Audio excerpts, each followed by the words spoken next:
Hello दोस्तों, welcome to the Lifeline classes. Lifeline classes में आप सभी साथियों का स्वागत है, अभिनंदन है। उम्मीद है आप सब अच्छे होंगे और बहुत ही अच्छे से अपनी पढ़ाई भी कर रहे होंगे। आज हम यहाँ पे डिस्कस करेंगे पाचन तंत्र। पाचन तंत्र का ये हमारा पार्ट 3 आखिरी वीडियो रहेगा। इससे पहले 2 वीडियो अपलोड पाचन तंत्र के हो चुके हैं। उम्मीद है आप सब ने वो सेशंस भी देखे होंगे। तो इसी के साथ आज के सेशन की शुरुआत करते हैं। तो आज का मोटिवेशनल कोड है दोस्तों, बहुत मिलेंगे रास्ता भटकाने के लिए, संकल्प एक ही काफ़ी है मंजिल को पाने के लिए। आपको बहुत से लोग मिलेंगे रास्ता आपका भटकाने के लिए, लेकिन आपका संकल्प ही काफ़ी है आपकी मंजिल को पाने के लिए। दोस्तों, कहते हैं ना, अगर किसी और की सुनोगे तो बिखर जाओगे, अगर खुद की सुनोगे तो निखर जाओगे। चलिए दोस्तों, इसी के साथ आज का पहला क्वेश्चन आपकी स्क्रीन पर, आंसर आप लोग बताएंगे। क्वेश्चन कह रहा है, आहार नाल में स्टार्च के पाचन का अंतिम उत्पाद क्या होता है? तो आंसर हो जाएगा दोस्तों ग्लूकोज। आहार नाल में स्टार्च के पाचन का अंतिम उत्पाद होता है ग्लूकोज। चलिए नेक्स्ट क्वेश्चन आपकी स्क्रीन पर, आंसर आप लोग बताएंगे। क्वेश्चन आपसे पूछ रहा है कि जैव तंत्र में संख्या की दृष्टि से सर्वाधिक बहुतायत में कौन सा तत्व पाया जाता है? Hydrogen, oxygen, carbon, nitrogen. तो जैव तंत्र में संख्या की दृष्टि से सबसे ज़्यादा ऑक्सीजन पाया जाता है। Option B is the right answer. Next question आपकी स्क्रीन पर, आंसर आप लोग बताएंगे। क्वेश्चन आपसे पूछ रहा है, कौन सा हार्मोन्स रक्त में शर्करा की मात्रा को नियंत्रित करता है? तो कौन सा हार्मोन्स रक्त में शर्करा की मात्रा को नियंत्रित करता है? तो राइट आंसर हो जाएगा आपका दोस्तों option number C is the right answer, insulin hormones. Insulin जो हार्मोन्स जो होता है वो रक्त में शर्करा की मात्रा को नियंत्रित करता है। चलिए दोस्तों, क्वेश्चन नंबर 4, निम्नलिखित में से किन कोशिकाओं में इंसुलिन का रिसाव होता है? निम्नलिखित में से किन कोशिकाओं में इंसुलिन का रिसाव होता है? तो राइट आंसर दोस्तों हो जाएगा आपका बीटा कोशिकाओं से इंसुलिन का रिसाव होता है। दोस्तों, आपकी जानकारी के लिए बता दूं, जो अग्नाशयी कोशिकाएं होती हैं, वो प्रमुख अग्नाशयी जो कोशिकाएं होती हैं, वो प्रमुख कोशिकाएं जो होती हैं वो 4 प्रकार की होती हैं। एक होती है अल्फ़ा सेल्स, एक होती है बीटा सेल्स, एक होती है गामा सेल्स, एक होती है एफ सेल्स। जिसमें से दोस्तों आपको आपकी जानकारी के लिए बता दूं, जो अल्फ़ा सेल्स होती है उससे निकलता है ग्लूकागन। ग्लूकागन ग्लूकागन निकलता है, ये भी पाचन तंत्र से संबंधित होता है। बीटा हॉर्मोन्स जो होता है, मतलब बीटा सेल्स जो होती है उस पे निकलता है इंसुलिन हार्मोन्स, ये भी पाचन तंत्र से संबंधित होता है। गामा सेल से जो हार्मोन्स निकलता है वो पाचन तंत्र से संबंधित नहीं होता है। एफ सेल से जो निकलता है वो भी पाचन तंत्र से संबंधित होता है। तो हमारे लिए जो प्रमुख है, प्रमुख ये 3 है। पाचन तंत्र की बात करें तो प्रमुख ये 3 है, जो एफ सेल है। एफ सेल से एक्सोक्राइन निकलता है।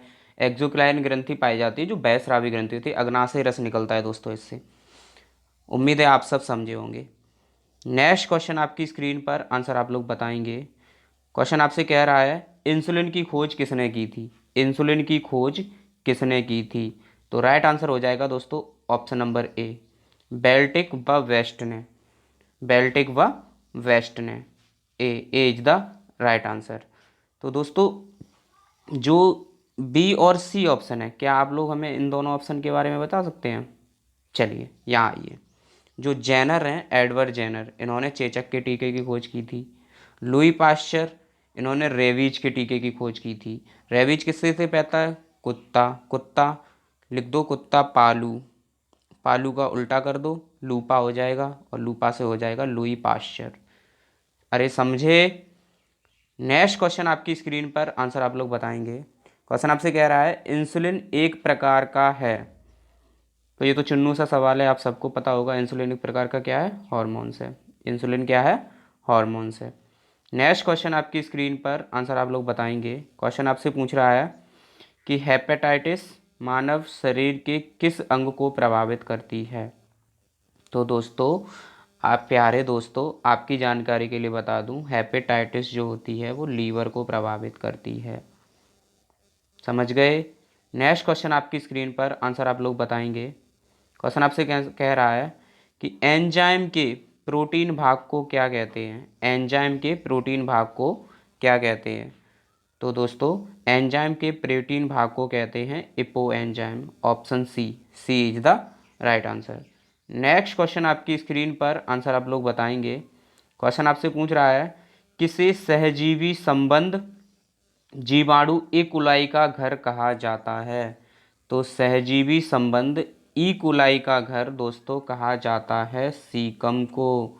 सीकम को दोस्तों आपकी जानकारी के लिए बता दूं, सीकम, कोलोन और रेक्टम ये सब बड़ी आंत के भाग हैं। बड़ी आंत किसके भाग हैं? बड़ी आंत के, सॉरी दोस्तों, ये सब बड़ी आंत के भाग हैं। बड़ी आंत के भाग हैं।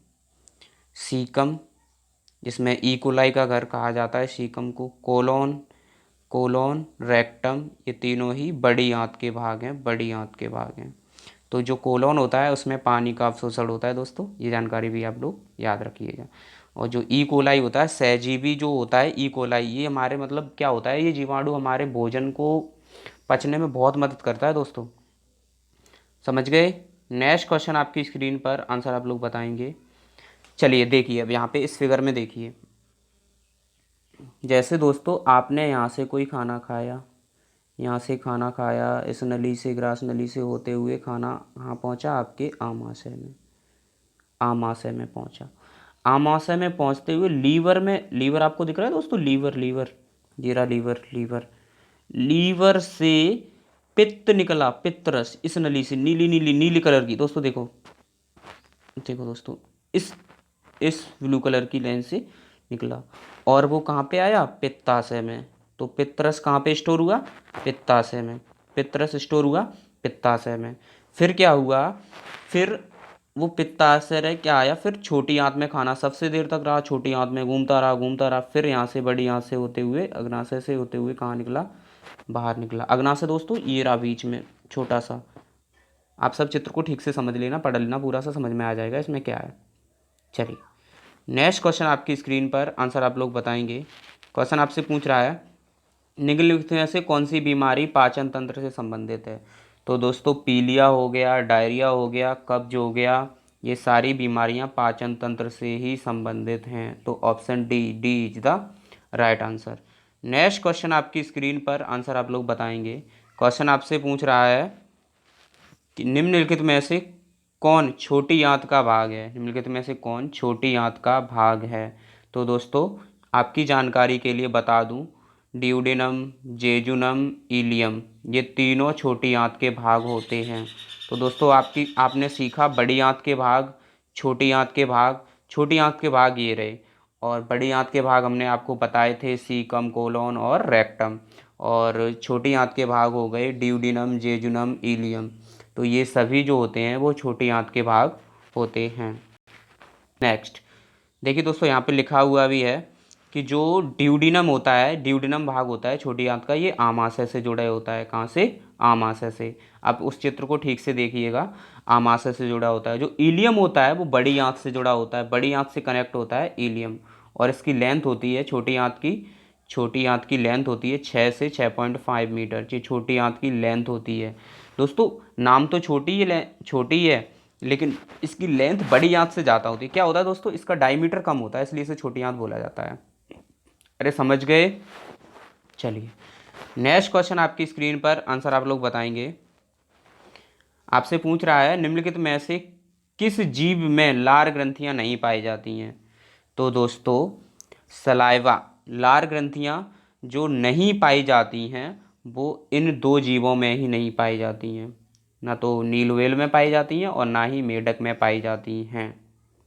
ऑप्शन नंबर सी, वो थे और भी, दोनों में लार ग्रंथियां नहीं पाई जाती हैं। नेक्स्ट क्वेश्चन आपकी स्क्रीन पर आंसर आप लोग बताएंगे। क्वेश्चन आपसे पूछ रहा है मानव शरीर का सबसे कठोरतम भाग कौन सा होता है?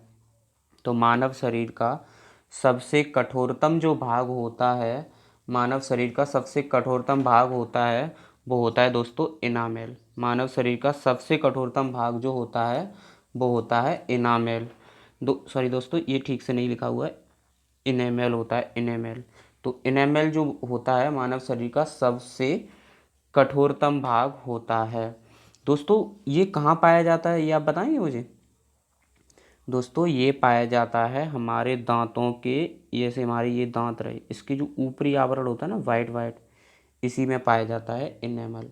तो दोस्तों जो मानव के दांत होते हैं, दांतों का जो सूत्र होता है, दंत सूत्र मानव का होता है 2 1 2 3, 2 1 2 3। दोस्तों ये चारों तरफ का, मतलब जैसे मान लो ये किसी का मुंह है, ये दोस्तों एक मिनट, ये जैसे मानो ये किसी का मुंह है, इस तरह से इसमें कुछ दांत हैं, तो ये इस तरह से 4 टाइप्स में बांट दिया जाता है, 4 भागों में बांट दिया जाता है ऐसे। जी एक हिस्से का सूत्र बनाया जाता है, एक हिस्से का, एक हिस्से में 2 1 2 3 इस तरह से दांत होते हैं। तो अगर यहाँ भी गिनोगे, यहाँ भी गिनोगे, चारों तरफ गिनोगे, तो दांत कितने हो जाएंगे? 32 दांत हो जाएंगे, मानव के 32 दांत हो जाएंगे दोस्तों। तो वो किस तरह से होते हैं मैं आपको बताता हूँ कि जो मानव होता है उसमें कृंतक जो होते हैं, कृंतक कृंतक 8 होते हैं, रदरनक 4 होते हैं, चबड़क जो सॉरी अग्र चबड़क जो होते हैं वो 8 होते हैं, और चबड़क 12 होते हैं, चबड़क होते हैं 12। तो इन सब मिला के दांत हो जाते हैं दोस्तों 32। देखिए 8 और 8 16, 16 और 4 20 और 12 32। ठीक है दोस्तों। और जो इनमें से जो बच्चों में नहीं पाए जाते हैं, वो हमने आपको पिछली वीडियो में बता चुके हैं, बच्चों में अग्र चवर्णक नहीं पाए जाते हैं। तो मानव का दंत सूत्र ये होता है, अगर बच्चों के लिए दंत सूत्र बताओगे तो यहाँ पे क्या आ जाएगा? 0 आ जाएगा। ये बच्चों के लिए हो जाएगा दोस्तों। उम्मीद है आप सब समझे होंगे। तो याद रखना दोस्तों, चवर्णक सॉरी कृंतक, रदर्नक, अग्र चवर्णक और चवर्णक। दोस्तों एक बार फिर से मैं आपके लिए लिख देता हूँ, एक बार फिर से आपके लिए लिख देता हूँ जो आप याद रखें। दोस्तों होते हैं 8 होते हैं क्या? कृंतक, 8 होते हैं कृंतक, कृंतक 4 होते हैं रदर्नक, और 8 होते हैं अग्र चवर्णक, अग्र चवर्णक, और 12 होते हैं चवर्णक। ये होते हैं मनुष्य के दांत। और सूत्र क्या होता है?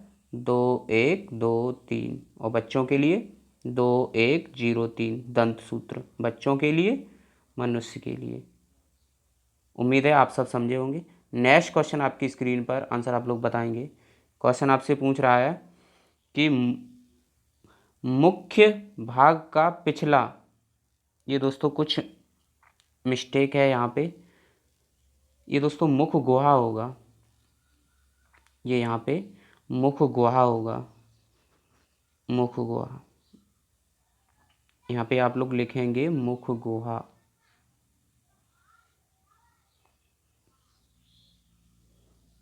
मुख गुहा। मुख गुहा का पिछला भाग क्या कहलाता है? तो दोस्तों मुख गुहा का पिछला भाग ग्रसनी कहलाता है, ग्रसनी। ए इज द राइट आंसर। तो ये थे दोस्तों हमारा पाचन तंत्र का पार्ट 3। तो इतने ही क्वेश्चन बचे हुए थे। उम्मीद है आप सब ने बहुत सेशन एंजॉय किया हो। अगर आपको वीडियो अच्छा लगा हो तो वीडियो को लाइक करना, चैनल को सब्सक्राइब करना, और हाँ, कमेंट करके ज़रूर बताया करो आपको ये वीडियो कैसा लगा।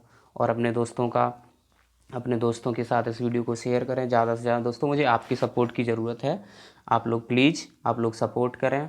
और हाँ, मैं आपसे यही कहना चाहूँगा कि अपना जो चिंता का टाइम है उसे स्टडी के टाइम में कन्वर्ट करें।